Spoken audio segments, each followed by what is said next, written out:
Good afternoon. Welcome to the Analyst. Today we'll be taking up 7 newspaper articles from the Hindu and the Indian Express and discussing them. The handout for the same will be available in the description of this video for your kind perusal. Please have a look at that. The first article that we'll be taking up is related to the Neighbourhood First policy and Maldives. As the External Affairs Minister Shri Jaishankar stated that Maldives is a concrete expression of India's Neighbourhood First policy. The second article is related to data localization and the draft Digital Personal Data Protection Rules 2025, which have been released recently by the central government. Additionally, we'll take up 5 articles in the simplified, which will be useful in the prelims as well as mains preparation. Now, the first article is related to the Neighbourhood First policy and Maldives.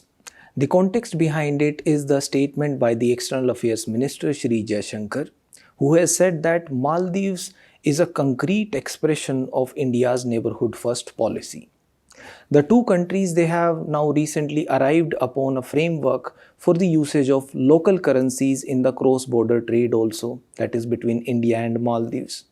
Also, a pact has been signed regarding the high-impact community development projects that India undertakes in Maldives. So, we will discuss the Neighbourhood First policy, the initiatives taken under the policy, the significance of Maldives especially, and a few suggestions in this regard. This is important in GS2 under the topic India and its neighbourhood relations. Now, before coming to the Neighbourhood First policy, let us first discuss the challenges that India faces in its neighbourhood, especially the diplomatic challenges. We can look at the challenges country-wise. For example, when we look at Myanmar, the Myanmar has gone through a military coup as recently as 2021, and it caused regional instability, especially within Myanmar. And when there is instability in Myanmar, there are problems in cooperation like security cooperation. And India needs security cooperation with Myanmar because India also faces the problems of insurgency in some parts of the northeast. And to tackle those problems, to counter the insurgent groups who find the safe haven in Myanmar if there is instability in Myanmar, we want stability in Myanmar as well. Likewise, when we look at Afghanistan, Taliban took over in Afghanistan in 2021. Now, this caused the problems of instability and also concerns related to the rise of terrorism in the region. And it causes a threat to India's investments in Afghanistan also. For example, the construction of Salma Dam, the Afghanistan Parliament where India has contributed. Likewise, there are issues in Sri Lanka as well. It has also gone through a political instability. For example, after the ouster of the President Rajapaksa, who was pro-India, now there is a pro-Chinese tilt which can be seen, a growing Chinese influence in Sri Lanka as well. When we look at Nepal, again after the change in government in Nepal in 2022, the KP Sharma Oli government took over and he has shown an anti-India stance. That can be observed in terms of the raising of border disputes between India and Nepal also. Likewise, the pro-China tilt of the Nepal government under KP Sharma Oli. When we look at Maldives, there also after the electoral change in 2023, the Ibrahim Solih government went out of power.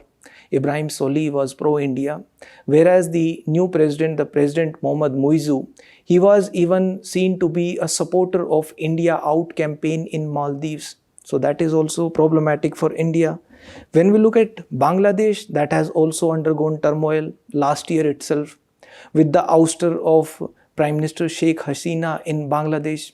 And Prime Minister Sheikh Hasina, she was seen as an ally of India. Likewise, we see a rise of China, the rise of Chinese investments in the region, for example, in the form of Belt and Road Initiative, the loans that China gives, the establishment of bases by China in the region, for example, ports like Hambantota port in Sri Lanka, likewise even military bases like in Djibouti. We see the problems in border disputes as well, especially with Pakistan as well as China. China goes for these salami slicing tactics. We call it a land grabbing state. And there are economic disparities as well in the region. India is seen as a big brother in South Asia, and the other countries, they do not have as much power or as much sway. Therefore, we can observe a kind of power asymmetry as well, which causes distrust, although it should not be there. And there is a delayed implementation of developmental projects as well from the side of India. For example, the delays in Kaladan multimodal project, etc. So these are some of the challenges that India faces in its neighborhood. Now, what are the objectives of Neighborhood First policy? The Neighborhood First policy aims to strengthen the bilateral ties. The ties in political aspect, economic aspect, and cultural sphere as well. It aims to promote regional stability. Regional stability is required for the growth, for the economic development of India as well as the entire region. It aims to promote the economic integration. The economic integration will help India also, as it will increase the trade, the bilateral trade with the neighbors, and also the investment opportunities for India in the region. And it aims to promote the people-to-people connectivity and the socio-cultural ties as well, to ensure that India is able to influence in the region and utilize its soft power as well. Now, when we talk about the Neighborhood First policy, are there any tangible initiatives taken up to implement the Neighborhood First policy? Yes, we can discuss under a few headers. For example, when we discuss the energy cooperation between India and its neighbors, with Nepal we have signed the power exchange agreement. Nepal has great hydropower potential. Therefore, India has invested in the hydropower projects in Nepal. For example, Arun 3 project, Upper Karnali project. Likewise, with Bhutan, India has signed long-term power purchase agreements, which gives forex reserves to Bhutan, and it ensures energy security for India because India purchases the hydropower from Bhutan. Likewise, India has assisted Bhutan in development of hydro projects like Tala project, Chukha project. With Bangladesh as well, we have built a transmission line, that is Bheramara-Behrampur transmission line. There is also an India-Bangladesh friendship pipeline from Numaligarh refinery to Dinajpur depot. Likewise, India is cooperating with Myanmar as well in the form of Tamanti Dam project in Myanmar. India has investments in Sri Lanka in energy cooperation. For example, the Trincomalee oil terminal where India has invested. Likewise, the investments in the renewable energy projects including solar and wind projects. When we look at the cooperation in the infrastructure development and connectivity in the region, with Nepal, we have developed the Motihari Amlekhganj petroleum pipeline. India has established the integrated checkposts as well to ensure cross-border trade, a seamless flow of goods and services cross-border. With Bangladesh, again, we have run trains like Maitri Express, Bandhan Express. With Bangladesh, we have even built a rail link from Agartala to Akhora. And with Myanmar, we have built the IMT trilateral highway, that is India, Myanmar, Thailand trilateral highway. There is also the Kaladan multimodal project, which runs from Kolkata to Sitwe port in Myanmar and even extends to connect the northeastern states of India. So there are concrete connectivity initiatives also taken up. Likewise, there are initiatives in the field of economic assistance and aids that India gives. In Sri Lanka, India has taken up housing projects, especially in the northern Sri Lankan region for the rehabilitation of the displaced Tamils in Sri Lanka. Likewise, India gives emergency relief to Sri Lanka in the cases of disasters. With Maldives, we have taken up the Greater Malay Connectivity Project. During the times of COVID-19, India gave vaccines to Maldives. India even gave emergency medical supplies, for example, PPE kits, the protection equipments, etc. In the area of security cooperation, India has taken up the confidence building measures, for example, the border agreements to solve the disputes between various countries. Likewise, India takes up joint military operations as well. For example, with Myanmar to counter the insurgency in the northeast region of India, including Nagaland and Manipur. India takes up humanitarian assistance as well under the Neighbourhood First policy. For example, under the Vaccine Maitri initiative, India gave kits to its neighbors also, the personal protection equipments, etc. And India took up the disaster relief exercises. For example, during the times of the earthquake in Nepal in 2015, India took up the Operation Maitri. Likewise, when cyclone Amphan hit Bangladesh, India again gave disaster relief assistance there.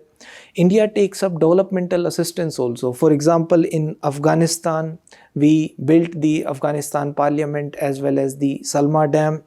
Likewise, we give food aid as well. For example, in Yemen, Yemen is part of our extended neighborhood. Likewise, in Sri Lanka in 2022, when it was going through a food crisis, when Sri Lanka implemented the organic farming and they underwent a shortage in the food production, India helped Sri Lanka by giving it food aid. Likewise, to promote the cultural ties, to promote the people to people connect, India gives out scholarships in the education, and India promotes tourism as well. For example, by promoting the tourism to Buddhist sites in India, and therefore even the Sri Lankan Buddhists, they also visit to the Buddhist sites in India. Likewise, there is cooperation that can be seen in the multilateral fora as well. For example, in the SAARC, there is cooperation in the form of the launching of SAARC satellite by India, because India possesses such capabilities in the space.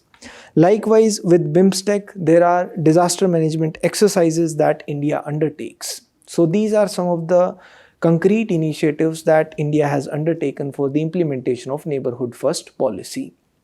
Now coming to Maldives. What is the significance of Maldives first for India? Maldives is geoeconomically significant for India because it is strategically located in the Indian Ocean.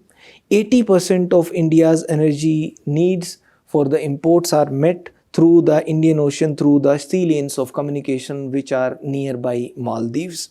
And India is the second largest trade partner for Maldives. And India undertakes infrastructure projects also in Maldives, which are crucial for development of Maldives.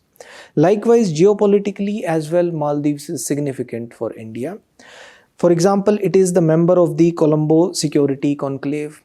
It participates in the Indian Ocean Rim Association. It participates in the SAARC as well. And through the SAGAR, that is security and growth for all in the region, India acts as the net security provider for everyone in the region. And there, Maldives is an essential cog. Likewise, for getting a permanent seat in the United Nations Security Council, one more voice, one more vote will be significant from the side of Maldives.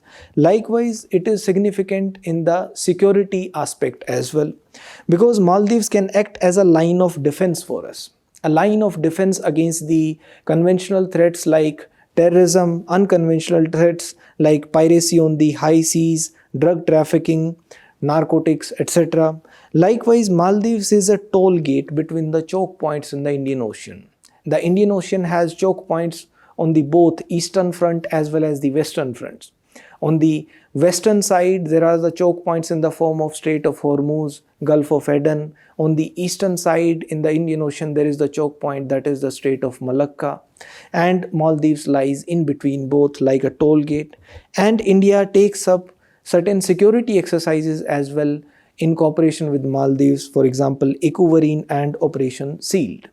Additionally, there is a significant diaspora as well there, and India provides for humanitarian assistance for the support of not only the diaspora but also for the development and growth of Maldives. For example, the high impact community development projects, for which a pact, a memorandum of understanding has also been signed recently between India and Maldives, and India took up the Operation Sanjeevani as well to provide for the humanitarian assistance in Maldives. But there are certain challenges that India faces with respect to Maldives. When we look at the challenges, there are political challenges. For example, the military presence that India has in Maldives, that is often criticized by the anti-India groups in Maldives. For example, even the President Mohammad Muizzu was alleged to be a vocal supporter of the India Out campaign in Maldives. And even the hydrography agreement that was in place between India and Maldives that has not been renewed by the Maldives government. Likewise, there are challenges related to radicalization. The Maldives population is vulnerable and the IS recruiters, they target the Maldives nationals for joining the terrorism, and even Pakistan based terror groups, they also coerce the Maldives nationals to join terror networks, and such radicalization causes instability and the growth of terrorism in the entire region. And Pakistan can even use Maldives as a base to stage a terror attack in India in case there is growing radicalization in Maldives. Plus, there is a growing Chinese influence as well, which can be seen, for example, the ouster of Ibrahim Solih government and the coming in power of President Mohammad Muizzu. Plus, there are challenges related to climate change as well. Maldives is a small island, and the climate change affects the most for the low-lying islands, and there are the dangers of the rising sea level, and Maldives is at risk of total submergence as well, and the risk of marine heat waves and the other climate change induced events as well. Now let's look at a few suggestions first for the Neighbourhood First policy. For the effective implementation of the Neighbourhood First policy, we should continue the implementation of the doctrine of non-reciprocity. It was first proposed through the Gujarat Doctrine, that is, India should not seek reciprocity for its aids, for its initiatives in the region, rather support the other small countries in the neighborhood. India can take up the developmental diplomacy, for example, extend more lines of credit to its neighbors who are in need, and give more aid, for example, food aid, developmental aid, humanitarian assistance, etc. And India should ensure a proactive and fast-track diplomacy. India needs to expedite the implementation of the developmental projects that it takes. For example, expedite the implementation of Kaladan multimodal project.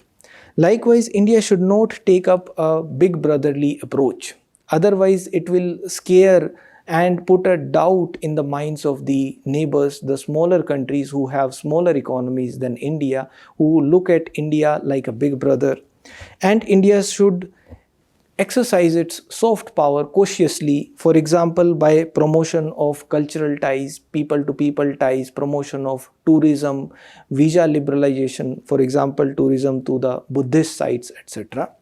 There are a few Parliamentary Standing Committee recommendations as well regarding the Neighbourhood First policy. It recommended that for the implementation of developmental projects, the Ministry of External Affairs should consider establishing a cell to identify specific initiatives and projects that India should take up for the implementation in its neighbourhood countries. India can explore the establishment of a regional development fund, especially for the connectivity infrastructure. We can explore setting up a disaster relief fund for giving aid to the neighbors. Likewise, we should ensure that there is synergy with the Act East policy. That is the Neighbourhood First policy. It should be in synergy, in consonance with the Act East policy, as it is required for the connectivity, economic development, as well as the security of the northeastern region of India. With respect to specifically Maldives, again we can give a few suggestions. For example, we can engage with Maldives and convince it for taking up a more accommodative approach and allow for more developmental assistance from the side of India, as it will lead to a larger impact upon the community in Maldives. It will help India in building a goodwill, in ensuring that the soft power of India grows there. Plus, we should ensure that there are no delays in the infrastructure projects. For example, the Greater Malay Connectivity Project, it should not be delayed any further.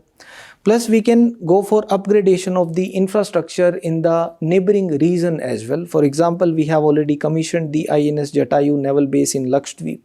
We have upgraded our facilities in Mauritius's Agaliga Island so that we are not solely dependent upon Maldives for such security aspects also. Plus, we can explore other avenues, for example, give more financial assistance to Sri Lanka so that we have more influence and soft power in the region in general, and we are not solely dependent upon Maldives only. Now, there is a means practice question as well.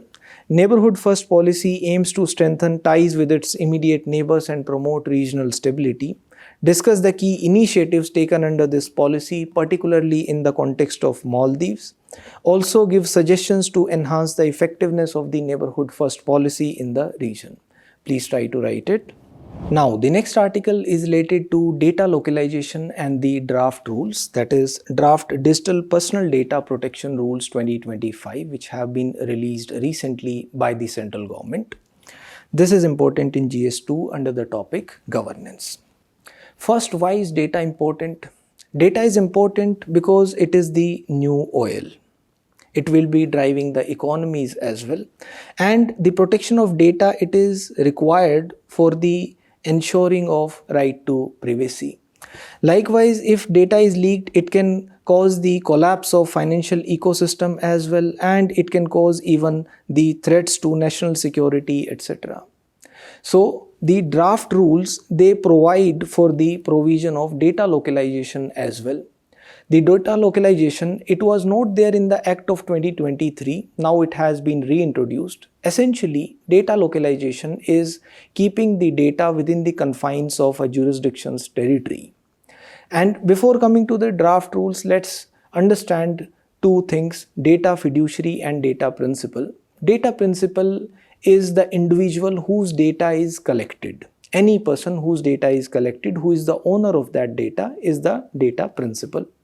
And the data fiduciary, we can say, is the company which is collecting the data, which is determining the purpose of that data and further giving it for processing to a third party, maybe a data processor. Now coming to the draft rules, it says that the data fiduciaries, some of the data fiduciaries will be labeled as significant data fiduciaries, and some restrictions will be imposed upon them regarding the processing of data. Now, how will you categorize the data fiduciaries as significant data fiduciaries? It will depend upon the volume of data that they process, the sensitivity of data that they process, and the risks to sovereignty, electoral democracy, security, and public order that they can cause. So it is most likely that firms like Google, Meta, Amazon, they will be classified as significant data fiduciaries and restrictions will be imposed upon them. Additionally, it requires that the data processing, the government committee will be specifying which data can be processed, and the personal and traffic data will not be allowed to leave India. It will not be allowed to be stored outside India. The earlier rules, they had imposed restrictions upon the sensitive data only. For example, the health related data, the financial data, etc. Additionally, the draft rules propose for certain safeguards. It says that the data processing will be done by the government and it will be subject to a lawful manner. But there are already exemptions which are given to the government authorities regarding the data. For example, exemptions on the ground of national security, public order, etc. And the draft rules provide that the parental consent is required for the collection of the children's data. That is, companies will be collecting verifiable parental consent for the children's data. For this, the government has not provided for any mechanism. The companies will be putting in place their own mechanism. They can adopt their own system. But there is a flaw here. Any person, why would they reveal that they are less than 18 years old? They can just falsify their age and bypass this parental consent which is required. And the draft rules provide for the data breach and security measures to ensure that the breach does not happen. It requires the fiduciaries to inform the individuals of breaches without delay. And if there are insufficient safeguards to prevent the data breaches, then penalties of up to 250 crores can be levied upon the data fiduciaries, the companies which are holding that data. And The draft rules provide for mandatory security measures, certain basic minimum standards which have to be followed by all the data fiduciaries, including encryption, access control, maintaining backups of the data. There is a notice requirement also which is imposed upon the data fiduciaries. That is, the data fiduciaries, they have to give a clear, understandable notice to the data principals regarding their data collection. They have to give an itemized list of the collected data and the purpose for which it has been collected, the processing purposes included. Now, let's look at the data localization in detail. What are the arguments in favor of data localization and the arguments against it? First, the arguments in favor of data localization. The data is required by the law enforcement agencies as well. In case a crime is committed and the data is stored abroad, then in that case we will have to seek the permission of the law enforcement agencies of that country also where the data is stored. And usually we seek recourse to the mutual legal assistance treaties that we have signed with those countries. This process of getting data through the mutual legal assistance treaties, this causes delays in the investigation and delays in the law enforcement. If the data is stored locally, that is within the jurisdiction of India, then the data fiduciary will have to comply with the laws, the rules of India only, not the laws of that country where the data is stored. Likewise, if the data is stored abroad, it is vulnerable to foreign attacks. It is vulnerable to surveillance by the government of that country where the data is stored, and the data sovereignty may be violated. That is the data of Indians. For that, the owners should be Indians.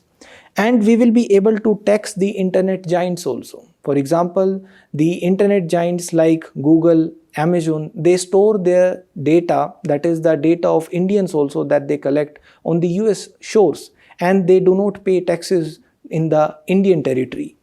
And if we are storing data locally, it will promote the domestic technology companies. It will encourage the promotion of data-centric industries in India, setting up of cloud storage infrastructure in India, setting up of data centers in India, which will lead to economic growth as well. Plus, the compliance will be easier for the data fiduciaries as well if they have to comply with the laws, the rules, the regulations of only one territory, that is India. But there are certain arguments against the data localization as well. For example, the storing of data locally will become cost intensive because the cloud storage infrastructure will have to be set up in India as well.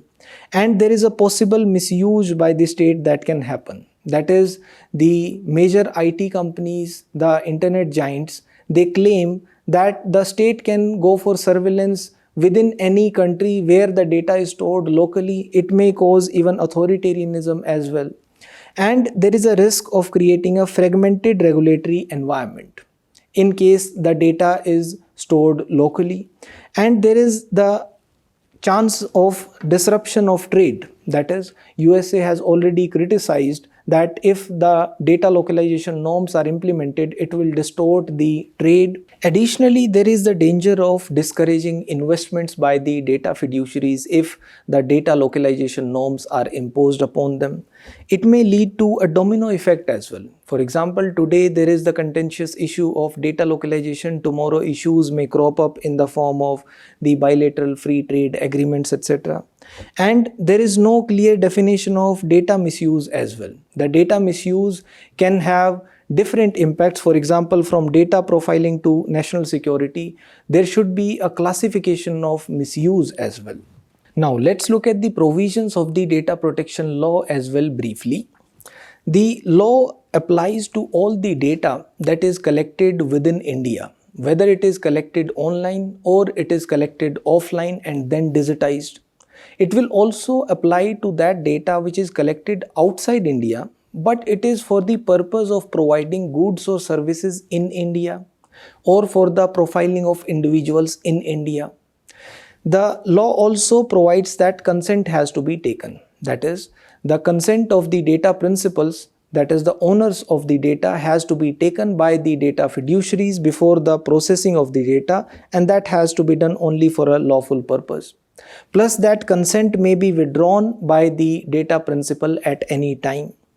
The law also talks about the rights and duties of the data principal as well, that is the individuals, the owners of the data. They can obtain the information from the data fiduciary regarding their data, and if something is wrong, they can seek a correction in the data. Plus they can seek an erasure or deletion of their data at any time, and they are also having the right of seeking a grievance redressal from the data fiduciary as well. Additionally, there are certain duties also which are imposed upon the data principals, that is, they should not provide false or frivolous information. There are obligations of data fiduciaries as well provided in the law.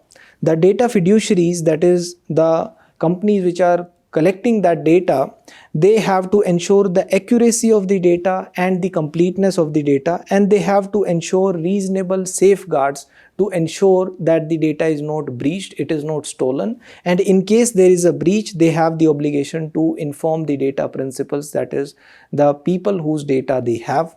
And there is a limitation imposed upon the storage, that is, once the purpose for which the data was collected has been fulfilled, after that the data should be deleted unless it is required as per law. And regarding the transfer of personal data outside India, the government shall notify the countries to which the personal data can be transferred.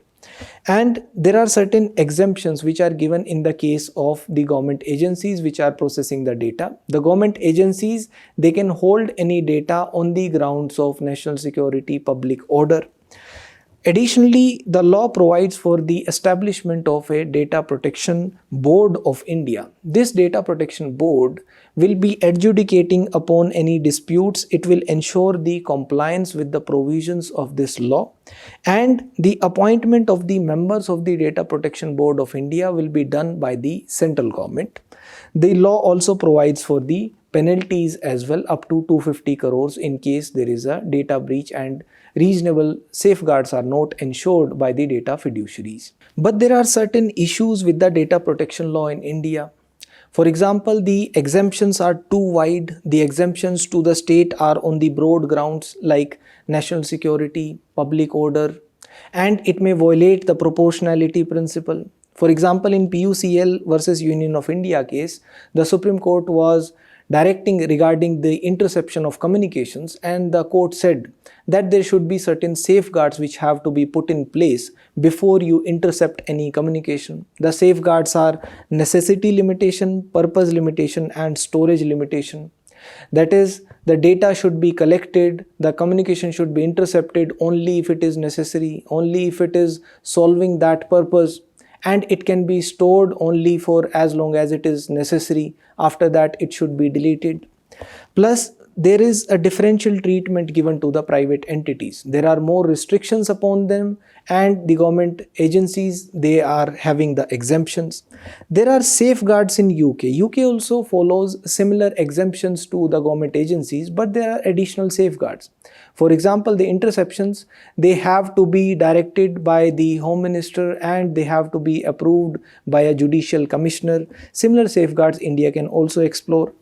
Likewise, the Data Protection Board, the appointments are done by the central government. There should be an independent appointment procedure. There is no right to be forgotten, which has been included in the data protection law. It should also be there. The data protection law also requires a verifiable consent. If the children are using, the consent has to be given by the parents. But if the consent is verified, then the personal details may be leaked. Then the anonymity will no longer be there. Plus, the law does not provide for any compensation. In case the data is breached, in case the data is stolen, the data principal does not get any compensation. Plus, it may cause a splinter net maybe. The internet may be fractured when the data is stored locally in all the countries like this. And this protectionism may kind of backfire because certain data fiduciaries, they may stop their operations in India. Now, what can be a few suggestions in this regard? One, we need to be a little flexible on the data localization requirements. We can say that only the sensitive or critical data has to be stored within the territory of India. The rest of the data may be stored outside India, and there also adequate security measures and a regulatory oversight can be ensured, a regulatory oversight from the side of India. The international collaboration can be promoted for the data standards. For example, we can align our rules with standards like the European GDPR, the General Guidelines on the Data Protection Rules. They are quite stringent, and we can invest in data infrastructure simultaneously. We can provide for incentives for the setting of data centers and cloud services as well. We can go for the stakeholder consultation first before going for such measures. We can consult with the technology companies, privacy advocates, as well as the civil society in the rule-making process.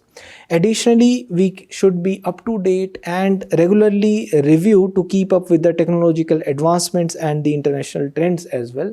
Simultaneously, we need to focus on our cybersecurity strengthening and the cybersecurity capabilities. Now, there is a means practice question also. India's data protection law, particularly through its 2025 draft rules, introduces significant changes in the processing and localization of personal data. Discuss the key provisions of the same with a focus on data localization requirements. Suggest ways to balance data sovereignty with global business interests. Please try to write it. Now, the next article is related to China and the two new counties that it proposes to establish and the dam on the Yarlung Tsangpo. This is important in GS2 under the topic India and its neighborhood relations. First, coming to the dam on Yarlung Tsangpo. This will be the world's largest hydropower project, and it will generate 60,000 megawatts of electricity. It will be 3 times of the electricity that is generated at the Three Gorges Dam.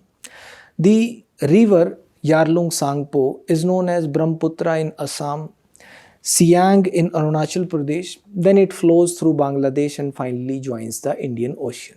Now, what is the motivation of China behind this project? China wants to shift to the hydropower. Hydroelectricity it wants to generate as it wants to achieve carbon neutrality by 2060.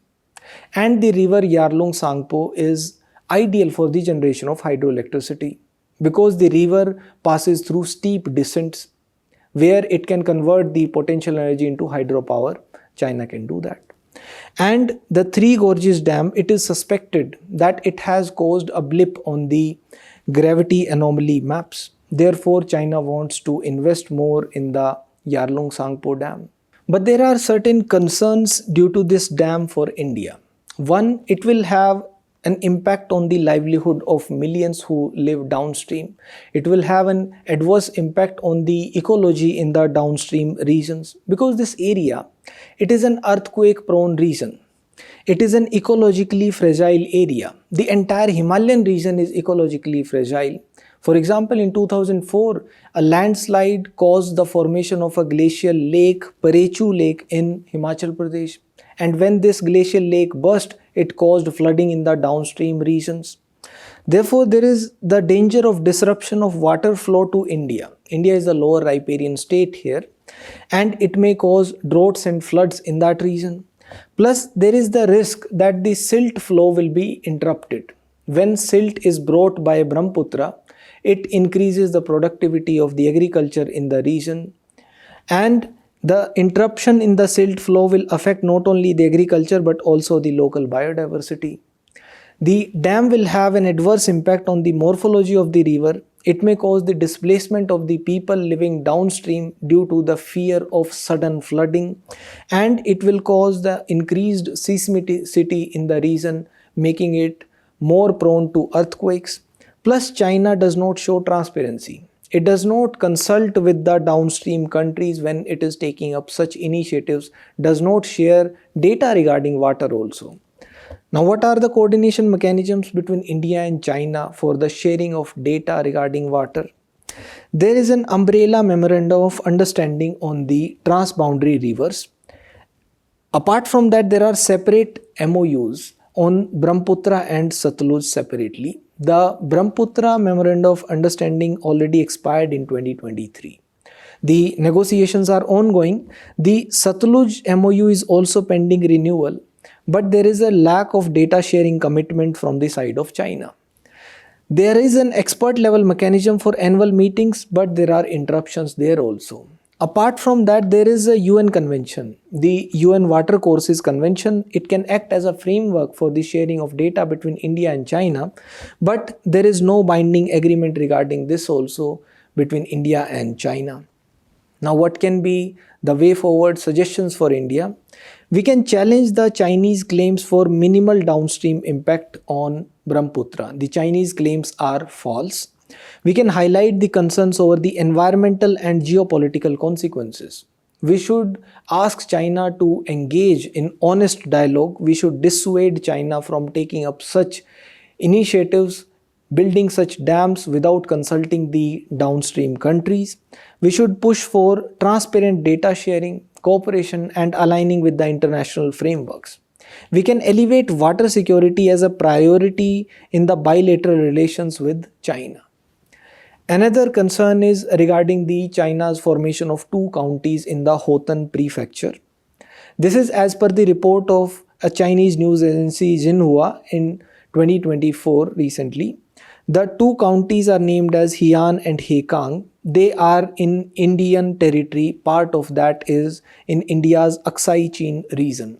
India has reiterated our non-acceptance of China's occupation of Indian territory because this region is illegally occupied by China, and this is a part of the ongoing territorial tensions after the Galwan clashes which happened in 2020, and India has lodged a protest as well through the diplomatic channels in this regard. Now, the next article is related to the Transgender Persons Act 2019. This is important in GS2 under the topic Welfare Schemes for Vulnerable Sections of the Population, Mechanisms, Laws, Institutions and Bodies Constituted for Their Welfare. Before coming to the article, let's discuss a few provisions of the Transgender Persons Protection of Rights Act 2019.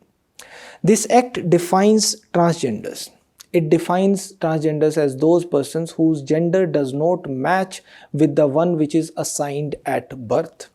It prohibits the discrimination against the transgenders in employment as well as in education.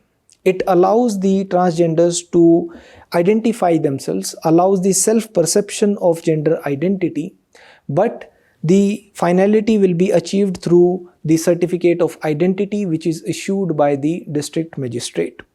The act criminalizes begging by the transgenders.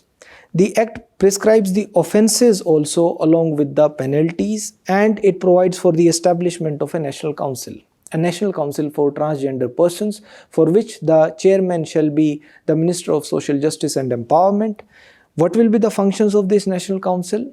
It will advise the central government on the policies and legislations which should be taken up for ensuring the welfare of the transgenders. It will monitor the implementation of the policies and evaluate the impact of the policies and legislations. It will also provide for the mechanism for the redressal of grievances of the transgenders. But there are certain criticisms of this act as well. One, it is not in line with the spirit of the Nalsa judgment, that is Nalsa versus Union of India, where the court had said that the transgenders, they should be allowed for self-determination, whereas the act provides that the certificate of identity shall be provided by the district magistrate. Additionally, the Supreme Court judgment provided that reservation should be given to the transgenders, but it has not been given. Also, the act is silent upon providing any alternatives to livelihood for the transgenders, although the begging has been criminalized. The act is also silent on the civil rights. That is, what about the marriage, adoption and succession rights for the transgenders? The focus in the act is more on the trans women. The intersex, genderqueer, etc., they are missing. Therefore, these concerns also need to be addressed. Now, coming to the article, the Karnataka High Court last week allowed a trans woman to change the name and gender on her birth certificate.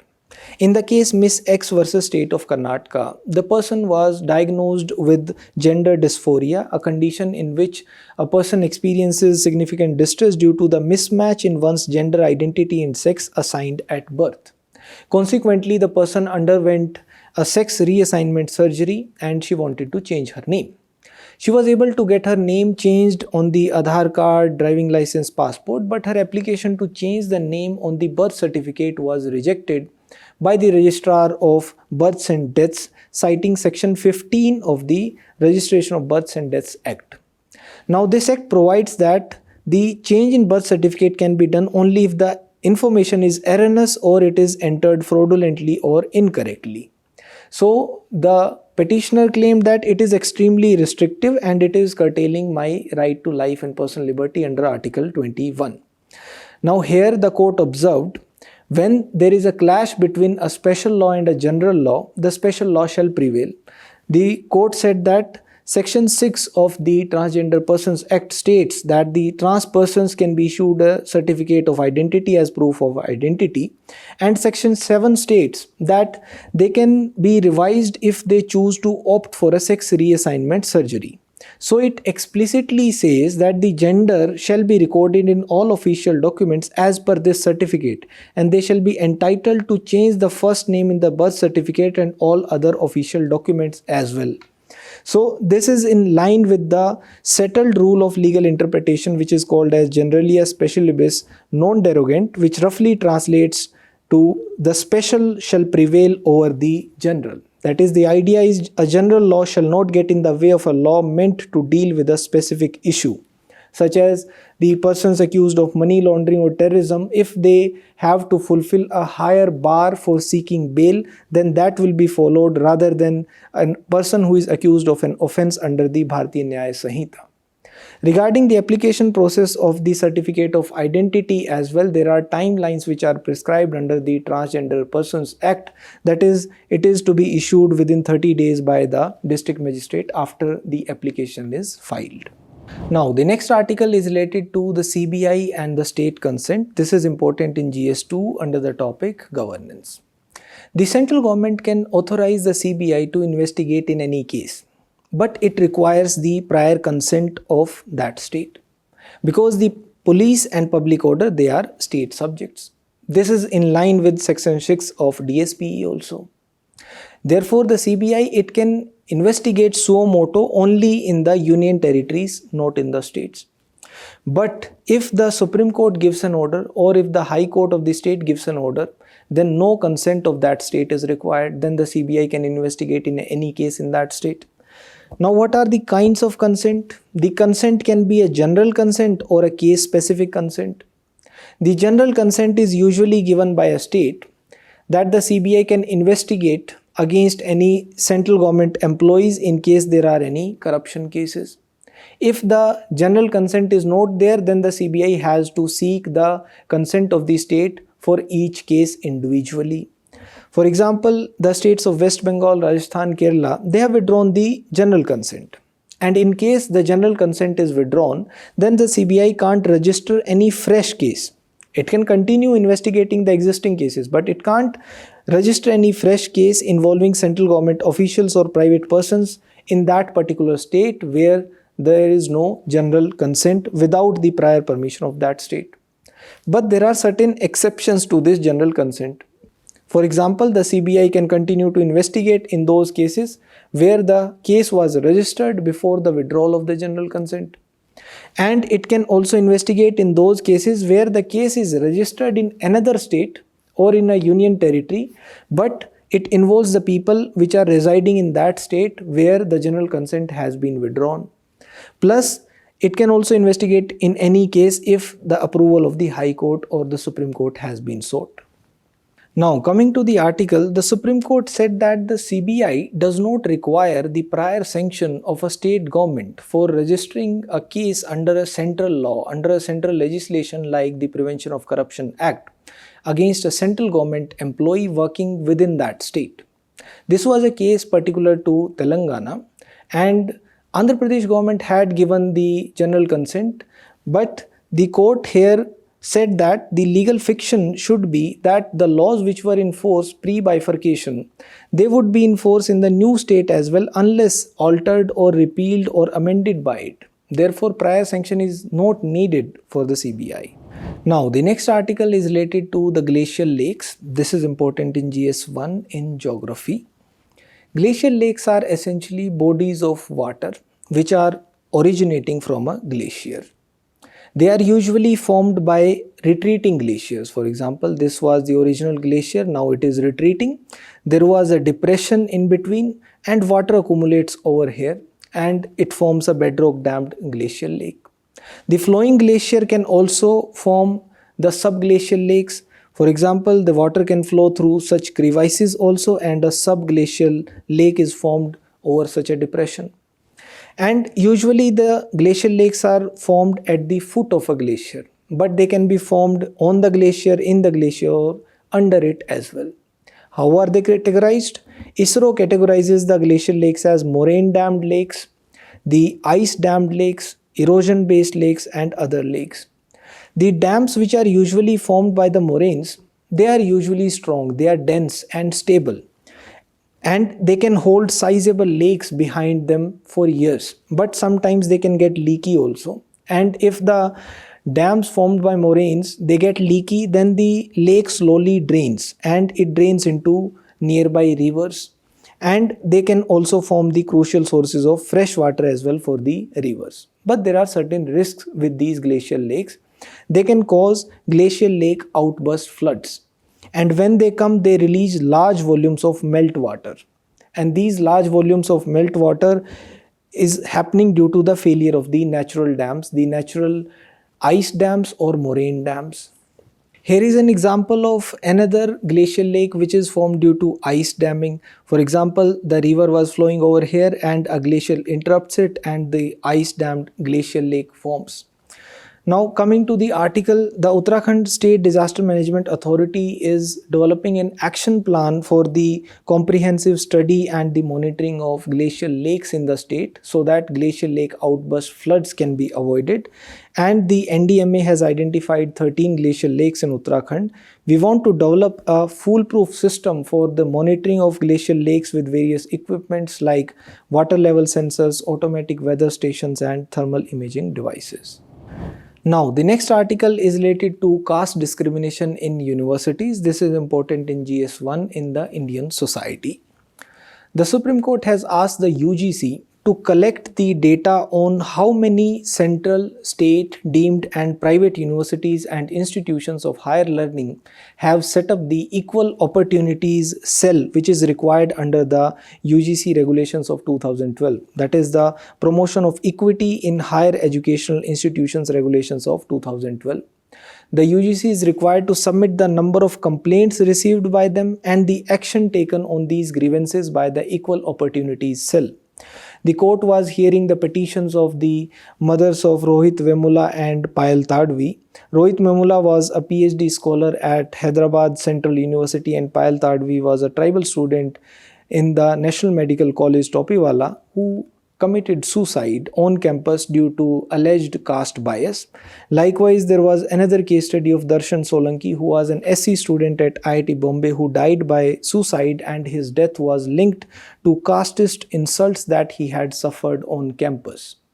Now, similarly, there have been observations of the Thorat Committee as well in 2007, which said that around 72% of SC and ST students have experienced discrimination in the classroom. Such discriminations, they result in the denial of mobility, the denial of upward mobility for the people belonging to scheduled castes and scheduled tribes, and the Varna-based hierarchy system still survives. Now, there are certain challenges in this regard which have to be addressed. For example, the enrollment rate of the SC and ST category students in the higher education institutions is less and the dropout rates is high. Likewise, the implementation of the quota in the private institutions has not been up to the mark, and the academic performance of the students belonging to such castes, it is usually poor. It needs to be addressed. They also face problems due to the poor economic status from which they come from, and there are unconventional discriminations also that they face. That is, now it is no more discrimination like untouchability, rather casteist remarks and slurs that they have to face. Likewise, the infrastructure also needs to be built. For example, the setting up of equal opportunity cells in all the institutions of higher education and learning. Thank you.